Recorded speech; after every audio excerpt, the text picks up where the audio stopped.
Hi, everyone. Thanks again for joining us for another episode of the Daily BizLink. Kathleen Gramzay is back for our Wednesday Wellness series, where we're talking about self-empowered health and the critical nature of sleep. So, Kathleen, thanks for being here. My pleasure. Happy Wednesday. Happy Wednesday.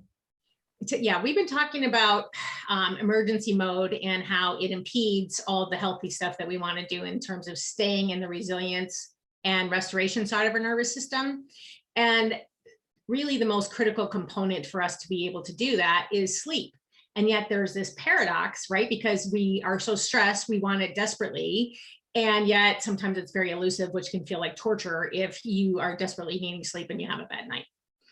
And what has happened for a lot of people that's really impacted their sleep is maybe habits that they've gotten into or gotten deeper into because of the pandemic, where we were all looking for something that was going to comfort us, right? So maybe we did a little more of the habits that were not so good for us, and now we're not even realizing how much that they're actually impacting our sleep.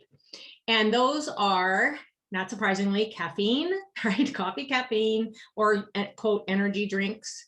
I definitely say that in quotes because that's a marketing gig, right? So energy drinks, coffee, and sugar, particularly in snacks, and then also high sugar carb or high carbs. And the paradox is that these things actually increase cortisol. So they're actually increasing us, putting us back into the fight, flight, or freeze mode, which is actually the opposite of where we want to go, right? So if people are really tired of being tired, then perhaps I'm going to invite people to be willing to try a couple experiments or commit to one of these to just try it and see the difference it makes. And the first thing, the old adage, which is a doctor said, it's kind of more of an old joke, which is, doctor, it hurts when I do this. And the doctor, of course, says, well, stop doing that. Right? Like sanity is stop the stuff that is increasing anxiety, that is increasing stress. And literally that's like what you're putting in your mouth. So the first thing is it's easier to, instead of giving up something, to shift your mindset and say, I'm actually giving my body something it can use for my brain to function, for me to be happier and healthier, and my immune system to function better. And when it comes to that, so it's basically choose to replace a high caffeinated drink or a high sugar snack in your day. So particularly if you have trouble sleeping, you have insomnia, cut it out in the afternoon, right? You can have it in the morning, but just cut it out in the afternoon and choose instead. Maybe it's a green tea instead of a coffee. Maybe it's a green drink. Maybe it's a smoothie or nuts or fruit. One of my favorite things is those little cuties, those little tangerines. Oh my God, I live on those things because every time I want something sweet, that's what I have. It's perfect for me. So something to try out. Another thing is to make your bedroom a sanctuary. And by that, I mean, you want it to, like, you want to go. You want to get into your bed. You want to get into like fresh sheets. The room feels clean. It is clean. It is inviting. It's dark. The temperature is cool, but not too cold, not too hot. It can't be distracting to you. And then limiting noise, or use a white noise machine if you need to block something else out. Earplugs if that thing happens to be somebody snoring next to you, right? Whatever you need to do to make it more of a sanctuary.